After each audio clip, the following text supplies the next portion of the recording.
Fala pessoal, tudo bom? Como é que vocês estão? Então, nesse vídeo daqui eu vou falar um pouquinho sobre a condução unidimensional em uma esfera, tá ok? Então vamos nessa. Então, o problema vai ser o seguinte, é o exemplo 2.16 do livro do Sanger. Considere um tanque esférico com raio interno de 8 centímetros, raio externo de 10 centímetros e condutividade térmica de 45 watts por metro Kelvin. A superfície interna e externa da esfera são mantidas a temperatura constante de 200 graus Celsius e 80 graus Celsius, respectivamente. Dentro do tanque ocorre geração de calor devido a uma reação química. Obtenha uma expressão geral para a distribuição de temperatura na parede do tanque sob a condição de regime permanente. Determine a taxa de perda de calor no tanque. Tá. Então nós temos o tanque, né, um tanque esférico. Dentro do tanque está tendo uma geração de calor, de modo que a temperatura na superfície interna, né, vale 200 graus Celsius e na superfície externa vale 80 graus Celsius, né? Então R1 representa o raio interno e R2 o raio externo. Além do mais, a condutividade térmica da parede esférica vale 45 watts por metro Kelvin. As condições do nosso problema, as hipóteses, né, são regime permanente, então todas as derivadas temporais são iguais a zero, condução em uma única direção, isto é, a taxa de transferência de calor ocorre somente na direção R, e propriedades constantes, isto é, o K independe da temperatura, certo? Foi visto, já em vídeos passados, a equação diferencial da condução de calor em várias direções no caso de uma esfera, que é dado por essa expressão gigantesca aqui, que pode assustar muita gente. Mas observe o seguinte, que como o nosso problema é em uma única direção, então a derivada da temperatura com respeito a φ e a derivada da temperatura com respeito a θ são ambas iguais a zero, porque a taxa de transferência de calor ocorre somente na direção r, né? Então o que sobra vai ser essa expressão, a geração igual a ρc, variação de temperatura com respeito a t. No enunciado foi dito que, devido a uma reação química, está havendo geração de calor dentro do tanque. Porém, o nosso problema é determinar a distribuição de temperatura na parede e não dentro do tanque. Ou seja, não existe geração de calor no nosso volume de controle. Embora tenha geração de calor dentro do tanque, o nosso volume de controle não está dentro do tanque, está na parede. Logo, não tem geração de calor. Então, a nossa expressão vai se tornar essa, né? 1 sobre r quadrado del del r, r quadrado del t del r, mais a geração sobre k é igual a 1 sobre alfa, variação de temperatura no tempo.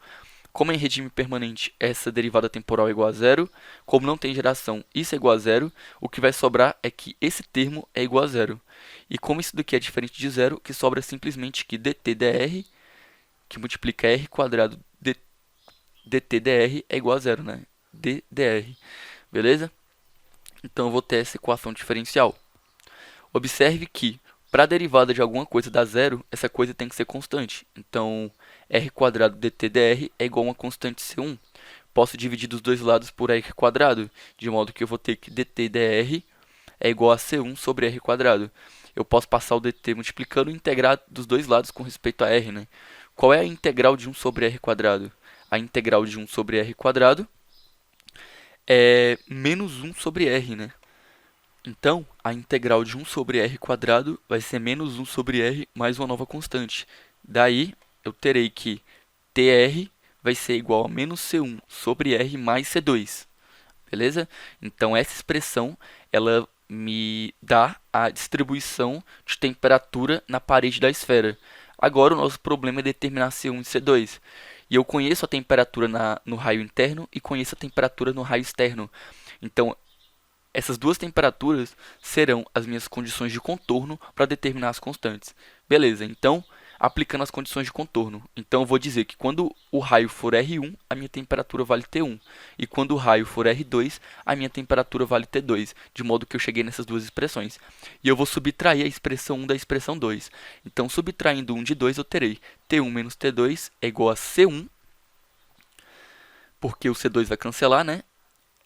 Que multiplica 1 sobre R2 menos 1 sobre R1.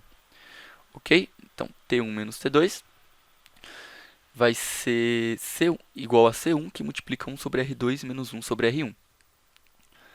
E eu posso passar esse termo para lá dividindo e isolar o C1, né? De modo que eu terei que o C1 vale T1 menos T2 dividido por 1 sobre R2 menos 1 sobre R1. Aí eu posso multiplicar aqui em cima e embaixo por R1 e aqui em cima e embaixo por R2. E passar esse termo de baixo multiplicando, de modo que eu terei que T1 menos T2, que multiplica R1 R2, dividido por R1 menos R2 é a minha constante C1. E, pegando a minha equação 1 novamente, né, que relaciona R1 e T1, eu terei que T1 é igual a C1 sobre R1 negativo mais C2. A fim de determinar o C2, eu vou substituir o C1 nessa expressão. Então, eu vou ter que T1 é igual a menos R1, aí eu substituir o valor de C1 mais C2. Note que se eu passar esse termo para lá positivo, eu encontro o C2. Então, o meu C2 é igual a T1 mais T1 menos T2 R2 sobre R1 menos R2. Posso multiplicar aqui em cima e embaixo por R1 menos R2. Multiplicando então em cima e embaixo por R1 menos R2, eu vou ter essa outra expressão. Passando a distributiva aqui, né? Eu vou ter T1R2 menos T2R2. Note então que agora eu posso agrupar os termos semelhantes. E vou chegar aqui, C2 é igual a T1R1 menos T2R2 dividido por R1 menos R2. Pronto, eu tenho a minha constante C1 e tenho a minha constante C2, né? Ambas constantes reais, porque eu conheço todas as minhas variáveis do problema. Eu tenho R1, tenho R2, tenho T1, tenho T2. Então, C1 e C2 são as minhas constantes reais, tá ok? Agora, eu quero obter a expressão, né, para a distribuição de temperatura na parede. Eu vou substituir o valor de C1 e vou substituir o valor de C2. Então, substituindo C1 e C2, chego nessa coisa feia. Eu posso pegar esse sinal negativo, passar para cá e trocar aqui, né? Observe que quando eu troco, eu vou ter aqui 1 sobre R1 menos R2 e aqui eu tenho 1 sobre R1 menos R2. Então, eu já posso verificar que eu posso agrupar esses termos e simplificar a minha expressão. Simplificando minha expressão, eu vou chegar nisso daqui, que a distribuição de temperatura na variável R na minha parede é R1 vezes R2 sobre R, né, que é a minha variável que multiplica R2 menos R1, T1 menos T2 mais esse termo que é um termo real, um termo de número, né? Beleza? Tá ok.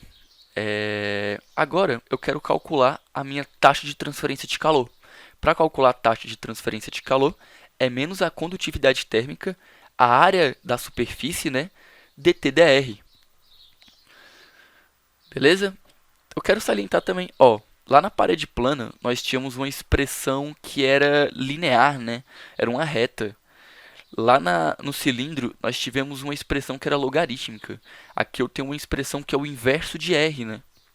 Então note que mudando as geometrias, eu tenho expressões diferentes que representam a distribuição de temperatura.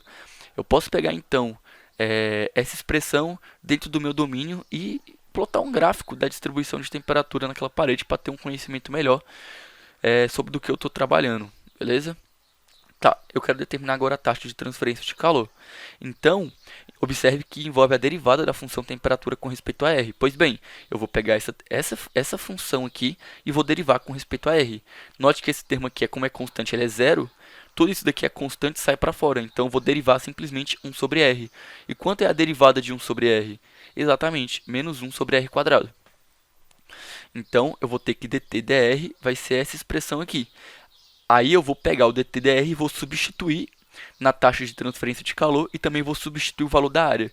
Qual é a área lateral da esfera? 4πr², né? Onde o r é a nossa variável.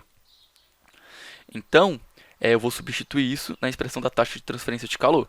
Então, a taxa de transferência de calor vai ser K, a área que é 4πr², e o meu dT/dr. Observe que esse menos vai cancelar com esse menos, vai ficar mais. Substituindo o dT/dr, eu vou chegar nisso daqui. Então, como é taxa, né, não depende do raio, observe que se fosse fluxo de calor, estaria dependendo do raio, porque depende da área, né?